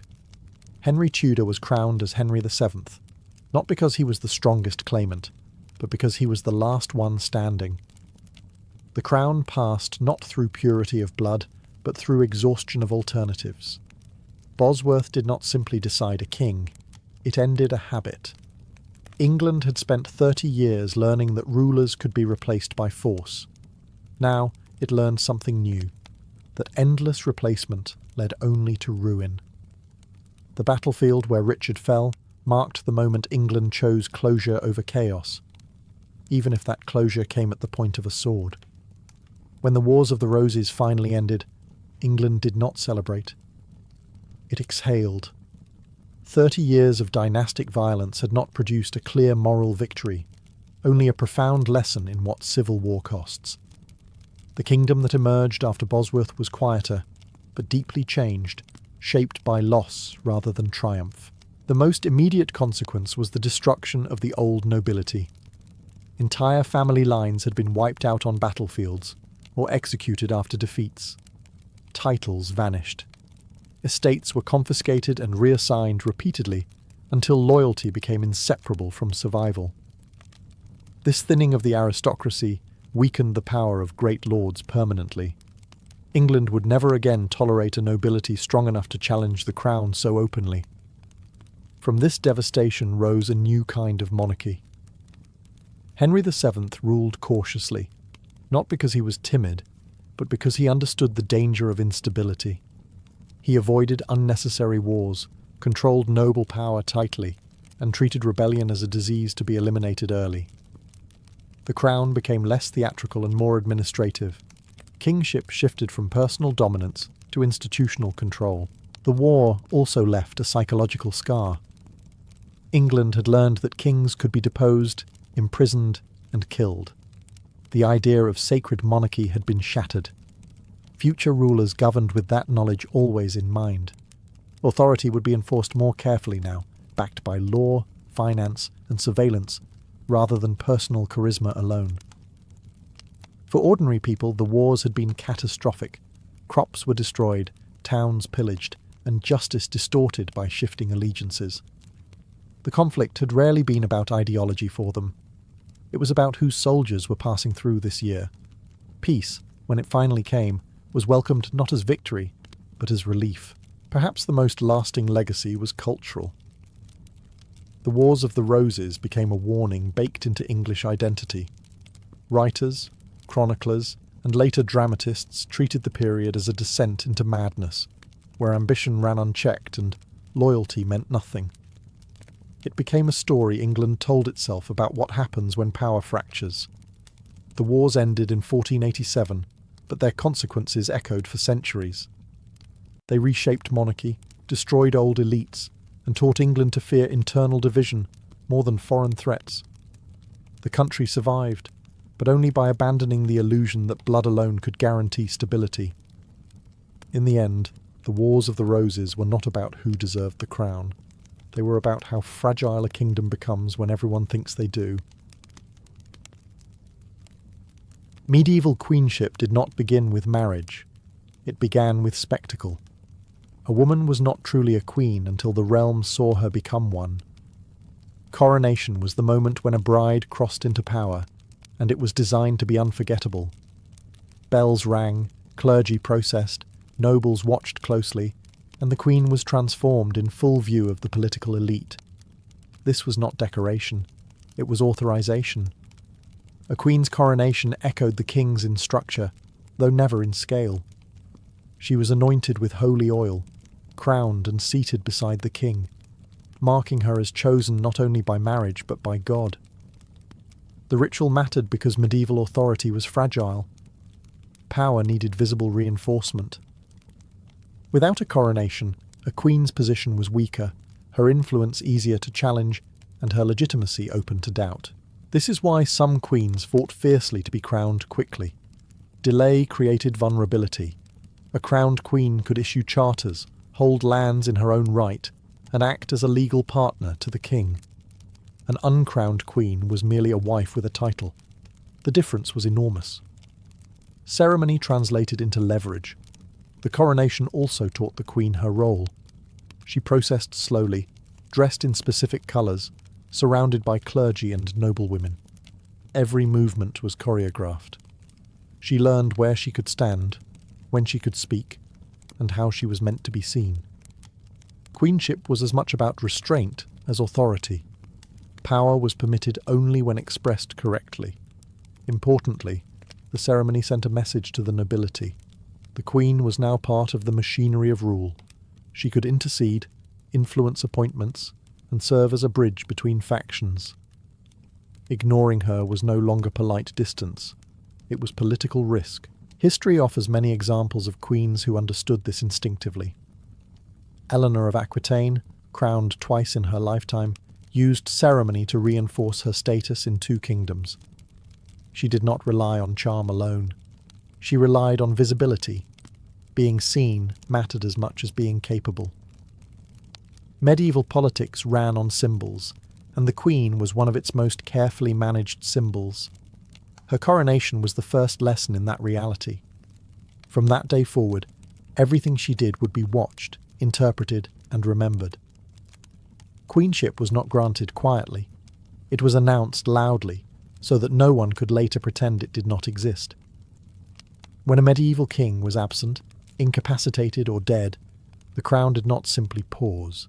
Someone had to rule. In those moments, queens stepped into one of the most delicate roles in medieval politics: regency.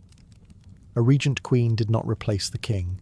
She preserved him, or more often his heir, until power could safely pass on. Regency was never automatic. It had to be justified, negotiated, and constantly defended. A queen ruling for a child king or an absent husband walked a narrow path. She was expected to govern effectively while pretending she was only holding the seat warm. Too much authority looked like ambition. Too little invited chaos. Every decision carried risk. What made queens suitable for regency was not sentiment, but lineage. A queen was tied to the ruling dynasty by marriage and motherhood. She embodied continuity. Nobles might distrust each other, but they trusted bloodlines. A queen governing in her son's name was seen as protecting the future of the realm, not advancing herself. That distinction mattered enormously. Yet regency was rarely peaceful. Councils formed around the queen, often dominated by powerful men eager to guide or restrain her. Regents were watched closely. Military failures, unpopular taxes, or political unrest were blamed on her judgment. Success, meanwhile, was often credited to advisors. Queens were held responsible without being fully acknowledged. Some regent queens mastered this balance with remarkable skill. Blanche of Castile ruled France during her son's minority with firmness that shocked her critics. She led armies, crushed rebellions, and negotiated alliances, all while insisting she acted solely as a mother defending her child's crown. Her authority was real, but carefully framed. Others faced harsher resistance. Isabella of France, acting against her husband, crossed the invisible line between regency and usurpation. History punished her for it. The difference was not competence, it was perception. Regency revealed a central truth of medieval queenship. Women could rule, but only under specific conditions. They needed the cover of necessity, the language of duty, and the promise that their power was temporary. Queens who respected those rules often governed effectively. Queens who broke them were remembered as dangerous. Behind the pageantry and ceremony, regency was where queenship became unmistakably political. It was here that queens proved they were not passive figures in medieval rule, but essential stabilizers in a system that frequently failed without them. Medieval courts were not just places of ceremony, they were machines for distributing favor, access, and survival. Within them, queens exercised a form of power that was subtle, deniable, and extraordinarily effective. This power flowed through etiquette. Who stood closest? Who spoke first? Who was invited? Who waited? These details were not social trivia. They were political signals. A queen's household was her primary base of influence. Ladies in waiting, chaplains, secretaries, and attendants were not chosen randomly. They came from noble families whose loyalty mattered. By selecting who served her, a queen quietly shaped alliances. To place a woman near the queen was to elevate her entire family.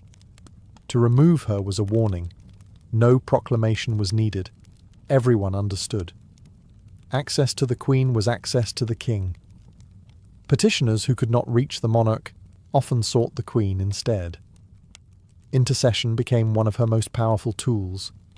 A queen could present requests as mercy rather than policy, softening decisions that might otherwise provoke backlash.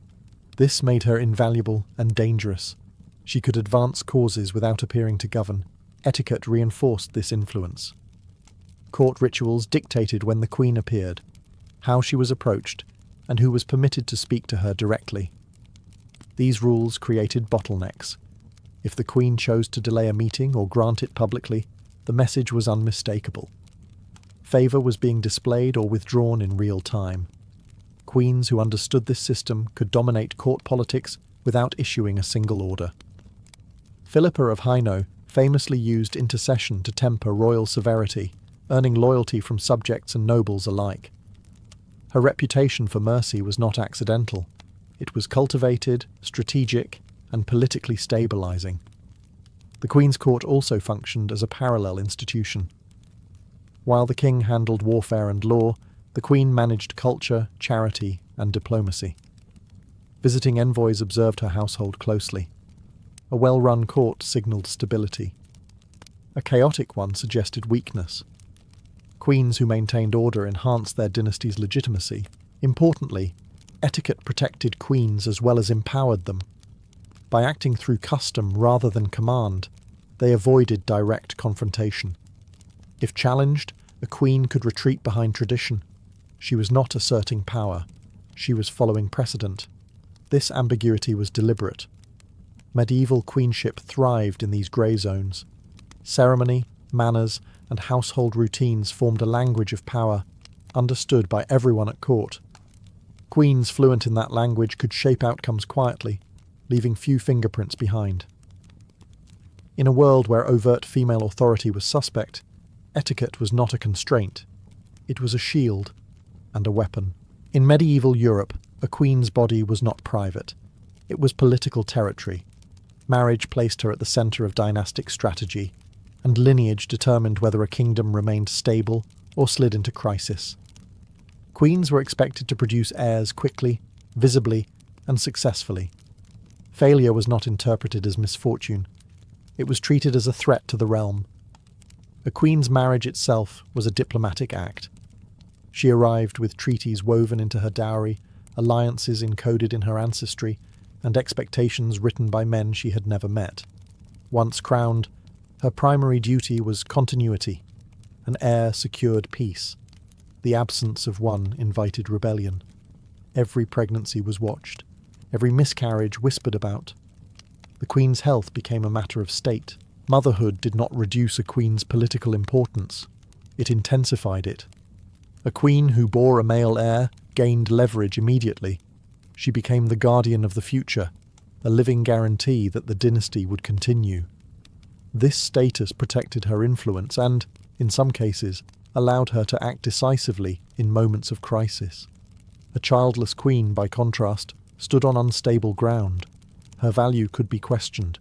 Her position could be replaced. This pressure shaped behaviour at court. Queens cultivated religious devotion publicly, commissioning prayers for fertility and safe childbirth.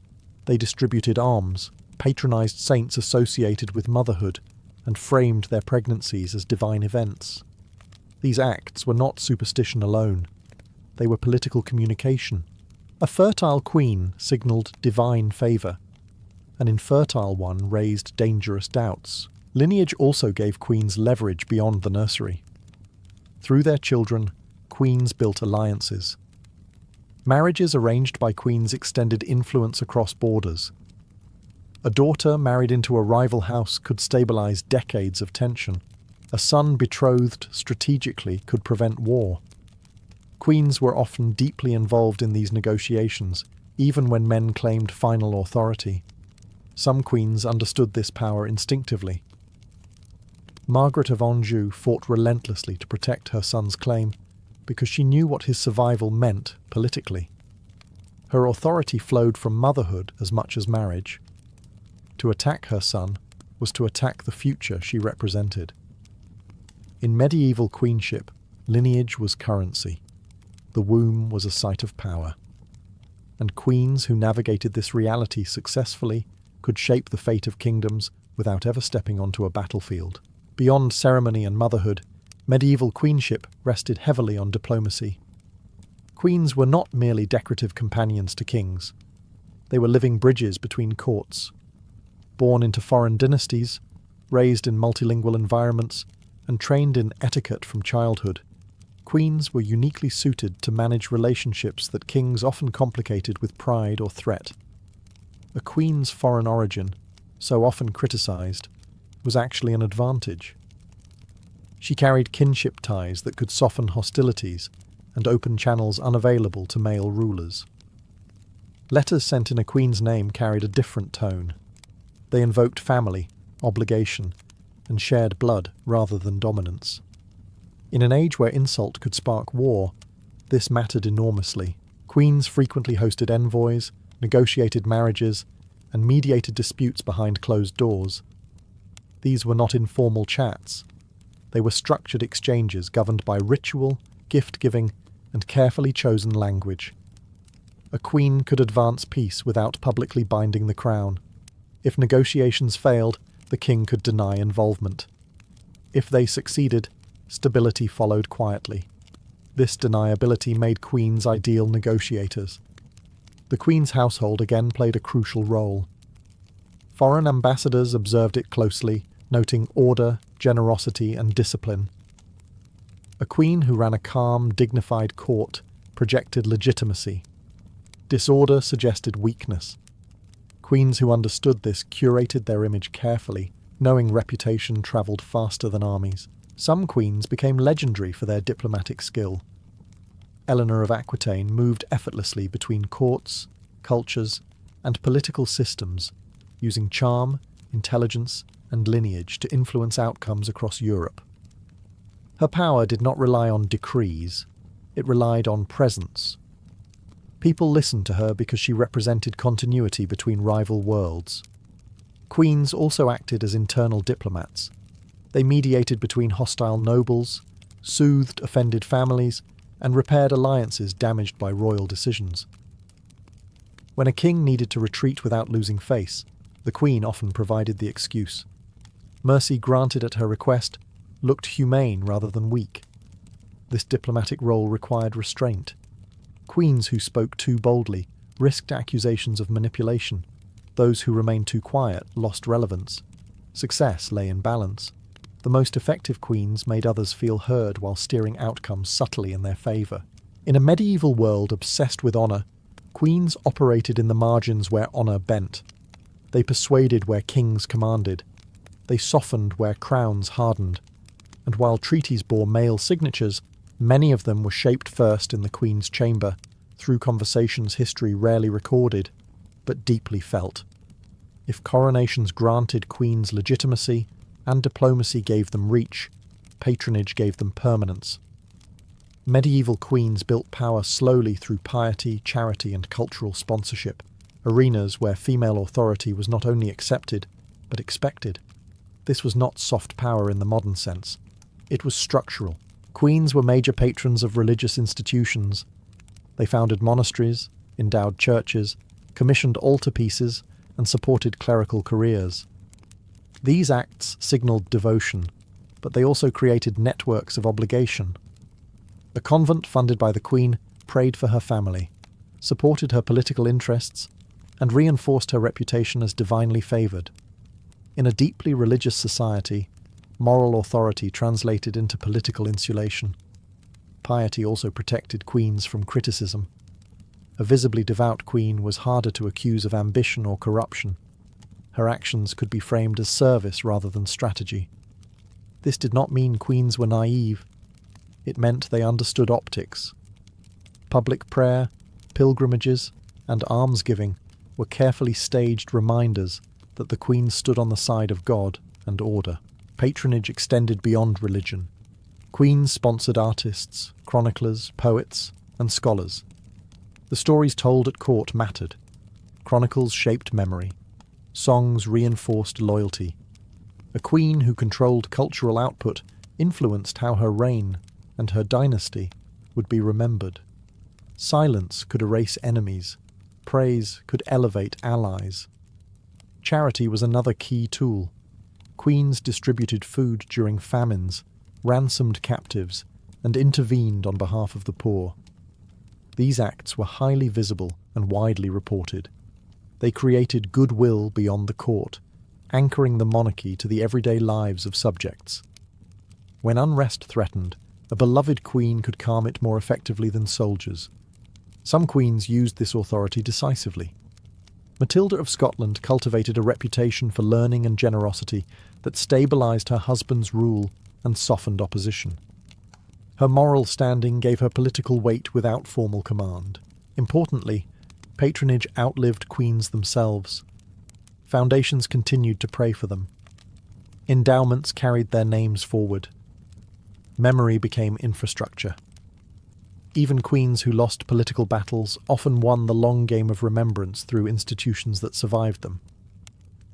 In medieval queenship, power did not always mean issuing orders. Sometimes it meant shaping the moral landscape in which orders were obeyed. Patronage allowed queens to root their authority in faith, culture, and care, forces that endured when armies failed and alliances shifted. Medieval queenship was never tested more severely than during crisis. War, invasion, rebellion, or the collapse of royal authority forced queens into roles far beyond ceremony. In these moments, tradition bent or broke, and queens were judged not by etiquette, but by results. Survival itself became a political act. When kings marched to war or were captured, queens often became the most stable authority left behind. They organized defenses, raised funds, secured loyalty, and maintained order in fracturing realms. This was not theoretical leadership. It involved issuing commands, managing fortifications, and negotiating with hostile forces. The language of queenship shifted from intercession to command, even if chronicles tried to soften it afterward. War also exposed queens to extreme vulnerability. Captured queens were powerful hostages. Their treatment sent messages to allies and enemies alike. A queen imprisoned harshly signalled total victory. A queen treated honourably suggested restraint or negotiation. Either way, her body and status became tools of warfare. Some queens demonstrated remarkable resilience under these pressures.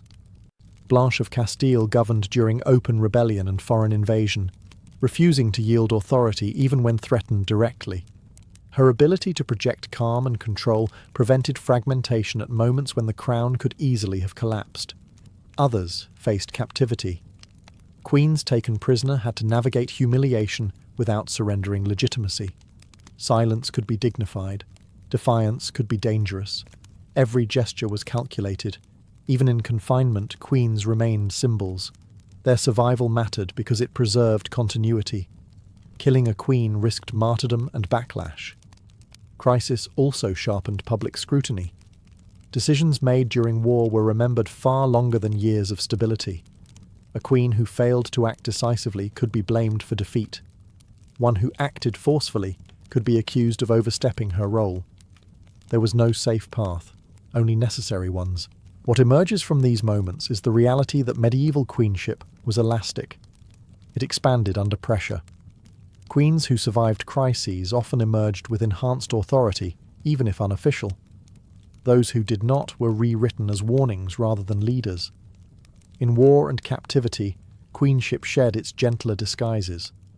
What remained was endurance, the ability to hold authority together when everything else failed. These moments reveal medieval queens not as passive figures swept along by events, but as anchors in political storms, expected to endure whether history rewarded them or not. For all the influence medieval queens could wield, their power was never secure. Queenship operated within strict boundaries, and crossing them invited backlash. The same visibility that enabled authority also magnified suspicion. A queen who acted too openly risked becoming a problem the political system felt compelled to solve. The limits were informal but absolute. Queens were expected to influence, not command, advise, not rule, persuade, not dominate. When they stayed within these lines, their power was tolerated. When they crossed them, even briefly, the reaction was swift. Chroniclers sharpened their pens. Nobles hardened their resistance. Mistakes that would be forgiven in kings became evidence of moral failure in queens. This backlash was not about competence. It was about discomfort. Medieval politics accepted female power only when it was framed as necessary, temporary, or maternal. A queen acting decisively during crisis might be praised. The same queen acting decisively during stability was accused of ambition. Context determined legitimacy more than outcomes. Visibility made this worse. Queens lived publicly. Their words were repeated. Their gestures were interpreted. Silence could be read as plotting, speech as manipulation. Queens rarely had the luxury of neutrality. Once influential, they were watched constantly, and watchfulness bred resentment. This is why queens often relied on intermediaries. Advisors spoke for them. Councils executed their wishes. Orders were delivered indirectly. Plausible deniability was survival. When something succeeded, it could be attributed to consensus. When it failed, the queen could retreat behind custom. This was not weakness. It was adaptation. Some queens paid heavily when this balance collapsed. Isabella of France crossed from influence into overt political action, and was remembered less for stabilizing a failing realm than for violating expectations. Her effectiveness did not save her reputation. The narrative demanded punishment. Others learned to disappear at the right moment. Retreat could preserve legacy. Withdrawal was sometimes the most powerful move available. Queens who recognized when to step back often survived politically longer than those who pressed their advantage. The price of queenship was constant self-surveillance. Every act required calculation. Power was possible, but never free. The system allowed queens to rule, but only if they accepted that legitimacy could evaporate overnight. Understanding these limits is essential to understanding medieval queenship.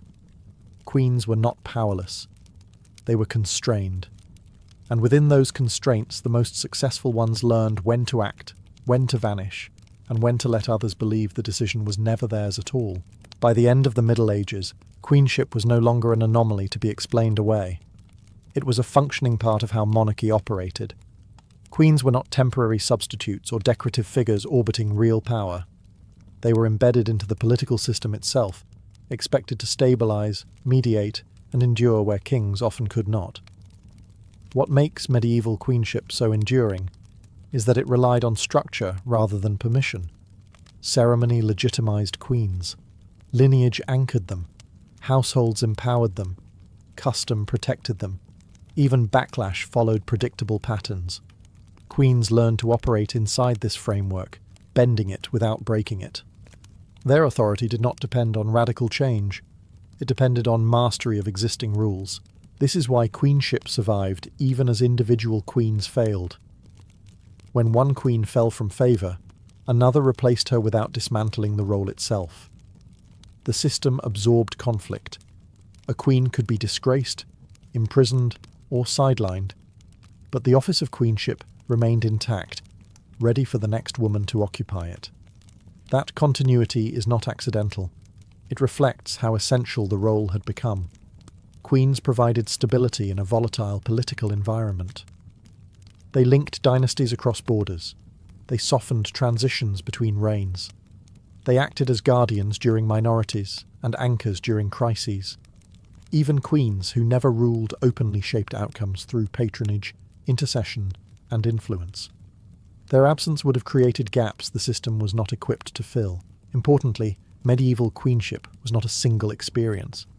It varied by kingdom, personality, and circumstance. Some queens ruled boldly. Others ruled quietly. Some thrived in regency. Others dominated through culture or diplomacy. What unified them was not style, but function. Each queen was expected to serve the crown in ways kings could not or would not. This perspective challenges the idea that female power in the Middle Ages was accidental or exceptional. It was expected, regulated, and often relied upon. The system distrusted it, constrained it, and punished it when it strayed too far. But it also depended on it. Medieval queenship was not about breaking the rules, it was about understanding them completely. Queens who survived longest were those who recognized that power did not always announce itself. Sometimes it endured through ceremony, silence, and persistence. In that sense, queenship was one of the most resilient political roles of the medieval world. Not because it was free, but because it was necessary.